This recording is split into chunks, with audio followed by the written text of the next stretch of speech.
Without further ado, I would like to introduce our first speaker.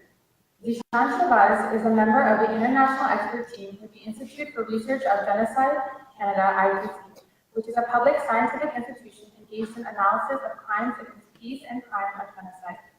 He is also the author of the paper entitled Betrayal of Bosnia by United Nations and the World Community, which was published by the IPC. Please join us in welcoming Zeshan Shahbaz.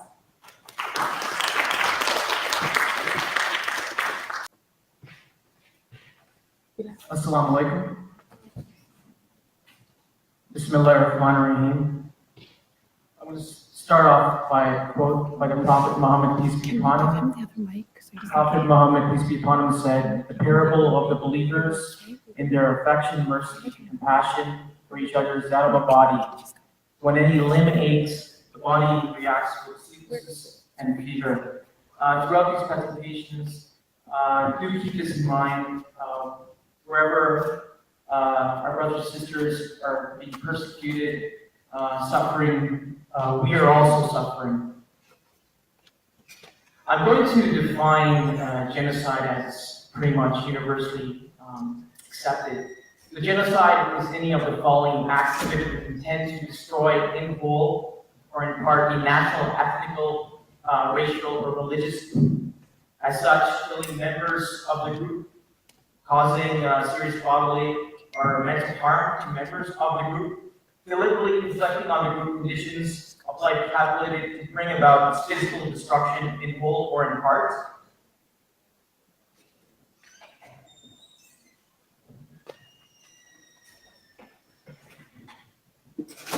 Imposing measures intended to prevent births within the group, forcibly transferring children of the group to another group.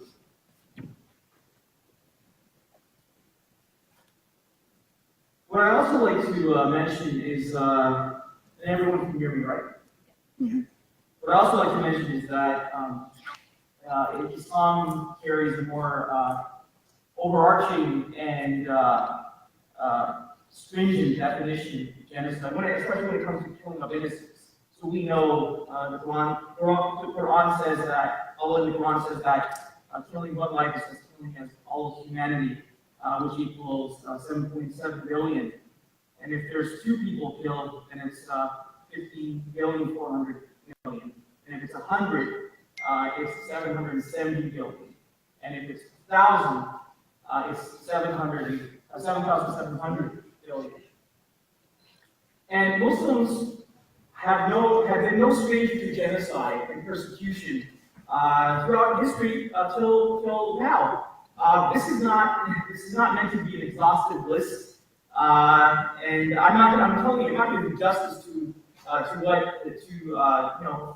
genocide and persecution of briefly highlight. But it's very important to highlight this, right? And remind us that we have been no stranger to genocide. So I'm going to mention and start off with the expulsion and the Holocaust of the Muslims in Spain, starting in the early 1500s and ending in the early 1600s. By the 1600s, there was not one Muslim left. And that would be quite shocking because at its height in Muslim Spain, there were 5 million Muslims. And actually, this is actually admitted by a contemporary at the time when this Holocaust was taking place. There was a Portuguese Dominican monk by the name of Damian from Chesca, and he pretty much called the genocide of the Muslims as an Holocaust. He termed it an agreeable Holocaust. We also have the genocide of Muslims in Cambodia in the mid-70s to the late 70s. 500,000 of our brothers and sisters were basically taken off the map of Cambodia, and now there's currently being prosecutions of the perpetrators of that genocide. We also have the genocide of Algeria, and this is by the French colonialists in the late 1800s. Basically over 800,000 Muslims in Algeria were basically killed off by the French colonialists. And I'm not including the crimes by the French colonialists in the 1900s to 1950s, which was a separate kind of massacre killing that we committed. We also have the genocide in the Philippines by the American colonials when they were ruling that parts of the Philippines back in the early 1900s. And I just want to highlight one episode from that. There was a massacre that took place in an entire Muslim village. 1,000, all the women, men, and children were basically annihilated. This is also admitted by the colonial governor at that time of that region, Major Hugh Scott. He said that the Muslims had no intention of fighting. They just ran up to their mountain village in fright. And not only that, the American soldiers not only killed all the women and children in that village, they also took a portrait with the dead bodies beside them. And you can actually check this for yourself. This Wikipedia Moral Prayer Massacre. You can look at it for yourself. Check it out for yourself. We also have the genocide of the Muslims in Tartarstan. This was back in the 1920s, where over 500,000 people were killed off. This was by a man-made famine by the Soviets. I just want to just chronicle one report by the Human Rights Watch of a woman who was starving in these famine camps. I'm just quoting her. She said, "We worked and we starved. Many were weak from hunger, that they could not stay on their feet. Sometimes the bodies lay among us for several days, and children dug little graves and buried the unfortunate little ones, which were basically the babies." We also have the persecution of Muslims in Bulgaria. This was in the late 1980s, and this is very telling.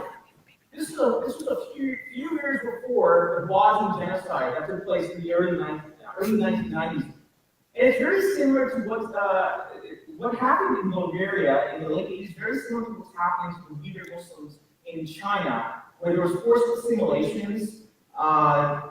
Also, people who resist the assimilation, there were up to 1,000 or based on some estimates, 1,500 people were killed. What ended up happening was over 300,000 Muslims in Bulgaria ended up leaving, I think by 1989, because of the persecution. Now, and it goes on. We know what's going on in Palestine, in Syria, and it goes on. And as I mentioned, I didn't do justice to this. This is not an exhaustive list to begin with, but this is just the reason I highlighted this is just to remind every one of us that we Muslims have been no stranger to genocide and persecution throughout history. I want to mention the Bosnian genocide that took place in the early 1992. So I just want to provide some context to this horrendous genocide that took place. So Yugoslavia at the time was made up of 6 republics.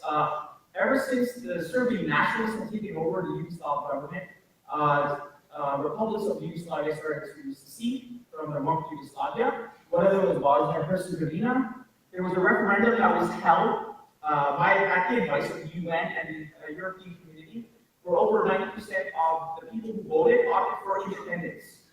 When Bosnia and Herzegovina was declared an independent country, Serb forces, where you see the border, where there's Brko and Galina, Zvornik, they crossed the border and they started killing mass rapes. They went from town to town, and they also set up concentration camps as well. Children were the biggest victims of this genocide. There were about 12,000 children that were killed. One of them, not one of the person killed, but one of the victims of injury from these crimes. There was also concentration camps set up. This one is the Manjaka concentration camp, where men, women, and children were, women were taken away, separated from the men, and they were raped, and where the men were left to basically die and starve to death. There's another picture of injured children who are victims of the Bosnian genocide. These are victims of kids who were injured in Sarajevo. There were basically what happened was there was sniping going on all the time, and these kids are victims of that. So around over 600 were killed in this area by snipers and mortar, in terms of 600 children. It's another body of a body who was killed due to sniping during the war. There's another picture of the concentration camp. This is in Jafra. And there's another picture of the scene. Now, this site is a mass grave of the victims of genocide of Bosnia. Now, this site used to be the site of the 1984 Syria Olympics took place. And now it's a mass grave for victims of the war. Now, what happened was later on in the war, Croat nationalists also started massacring Muslims on the eastern side, on the western side of Bosnia. This is a picture of Bosnian Muslim civilians who were killed by Croat nationalists in the Zeshan town. Now, like this, when this was happening, I was in university, and I thought, after this, like, the world cannot tolerate another horrendous genocide.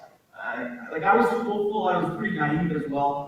And lo and behold, we had the genocide that took place recently, and it's kind of still ongoing in Muslims of Burma. You probably saw the headlines concerning this, and I don't want to go through all the facts on this, but obviously this slide has to be updated because you see 582,000 people pushed out. Now there's basically over 1 million now pushed out of Burma due to the killing and mass rapes. And again, we can talk more about it through Q&A.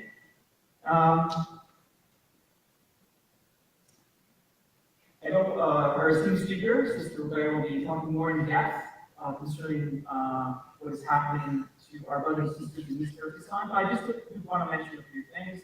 As you know, there's actually over 1 million detention camps. There's mass surveillance going on of the Uyghur community in East Turkestan, and the surveillance is done through residents. So just to give you an idea how this works. So they would pay off one of their residents, a Uyghur resident, and they will tell them to spy on 11 families. So one person will be assigned to 11 families each. And either if it's true or false, they will report that to the Chinese authorities, and then either the husband or anyone will be kidnapped, and that's what's causing all this really depressing and distraught, a dire situation that the Uyghur Muslims are in.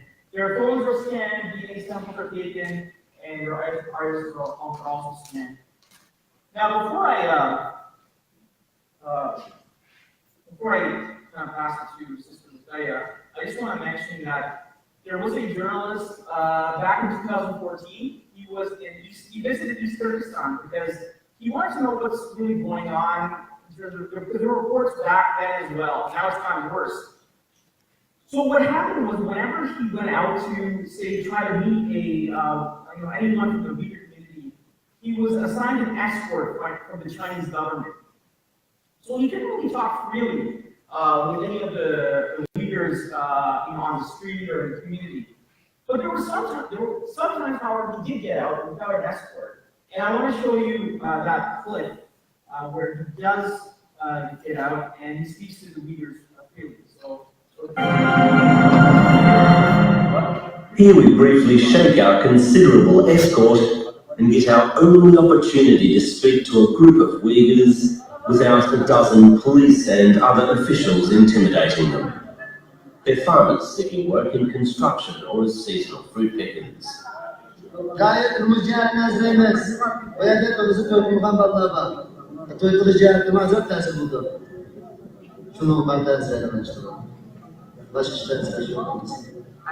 And what do they think is causing the tension here?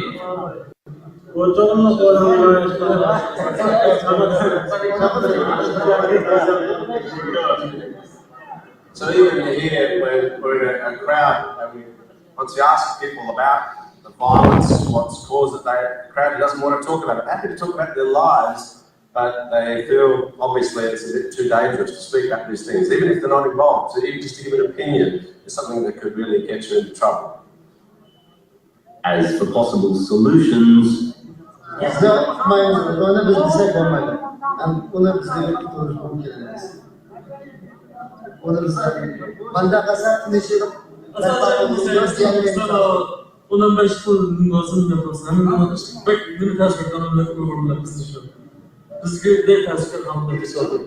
the reason we've been hindered is to prevent comments just like these getting out.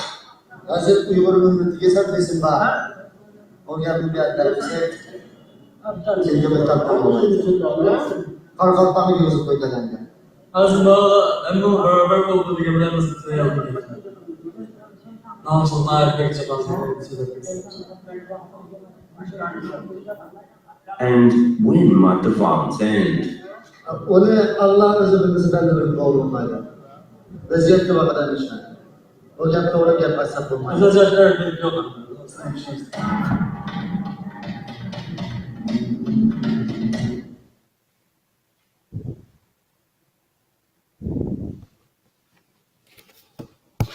So that kind of gives you an idea of what they were like, what daily life is for the major Muslims in East Kyrgyzstan, and now it's not far worse. Sister Rodaya would be a lot. I'd like to mention is that the biggest victims, the biggest victims have been our sisters whenever these prosecutions and genocide take place. As you know, they've been the victims of assault and rape on a massive scale. Now, contrast this with an episode, with an incident in Islamic history where this one woman was captured by an opposing party, and the Caliph at that time, Al-Qasim, when he was alerted about this one woman that was captured, and she was not, injured or abused or anything, just put in prison. He went out with an army and rescued that one woman. And I say that when our sisters were suffering, where was their rescue? Where was their liberator? This is our situation right now.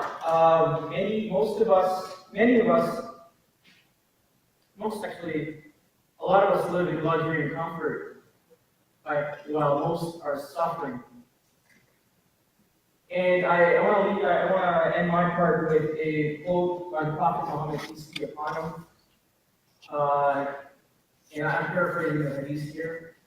The Prophet Muhammad, peace be upon him, said that there'd be a time where Muslims would be easily picked off by their enemies, as if their enemies are getting together for a feast, and we're getting picked on. And the companions of the Prophet Muhammad, peace be upon him, asked him, well, why is that? Is it because we're very low in numbers? And the Prophet Muhammad, peace be upon him, said, no, actually, we'd be not very low in numbers, we'd be very high numbers. But we would be so ineffective, like a small foam on a sea. And he went on to say that the reason for this is that we've chosen the world over the afterworld. We can all reflect on this, and time permitting, we can talk more about this. So I'm going to now pass it on to our next speaker, which is Sister Rodaya, and I thank you all for listening. Assalamu alaikum. Jazakallah khair for in the middle where you all for your presentation. It was especially terrifying to hear the story of the brothers and sisters in East Turkestan, just the sheer brutality. A lot of us have heard about what has happened in Bosnia. I was 16 when the Bosnian massacres were happening, but this idea of separating children from their parents and completely destroying them was really, really terrifying. I just wanted to remind us all that we have nobody. It's even though I was born here, I have a Canadian passport and all that. It's like just as you see in Bosnia, like the Serbians turned on the Muslims. Easily, there's nothing to stop that happening here, and that until we as Muslims unite politically, that we won't have any defense. So Rasulullah sallallahu alaihi wasallam said, it's the imam that is the shield, as Brother Zeshan mentioned in his presentation, and that we need to hold the sun back, and that until, like, it's a mistake to think Muslims don't have resources. We have millions of Muslim troops, we have millions of, we have a lot of weapons that we use. Unfortunately, most of those weapons are against Muslims, use it on other Muslims like they're doing in Yemen. But until Muslims seize their own lands and start protecting ourselves, this is the only hope, and I just wanted to get the panel's commentary on that. So go ahead.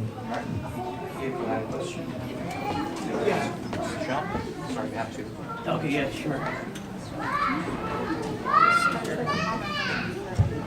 Assalamu alaikum. My comment on unity and what Brother Malik has stated is,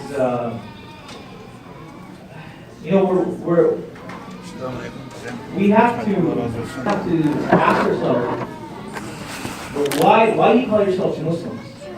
And why are we being picked on as if we're some feast by our enemies? Now, the thing is, like, for example, what happened in Burma was devastating. And you know, for people who had faith in our state actor, they could have done more. They could have done a lot. If you think about it, the Canadian Army is ranked more, it's ranked higher than the Burmese Army. They could have easily stopped this genocide, but they did not. So we have to self-reflect, and we have to see what is the problem here, what's going on here, okay? Now, I want to mention, like, on a practical level, what can we do as Muslims in the Canadian context? What can we do? And I've actually, it's a very simple kind of, it's a three-pronged approach we should take. And that is sadaqah, charity, dawah, and awareness. Okay? Now, sadaqah, in the sense that sadaqah is the only thing that we can practically do, is just at least we can give charity, right, for the people who are suffering. And not in the case of East Turkestan, because the sadaqah would not help in that case. I mentioned dawah. Now, you might be wondering, why do I mention dawah? Right? This connects to what Brother Malik had mentioned.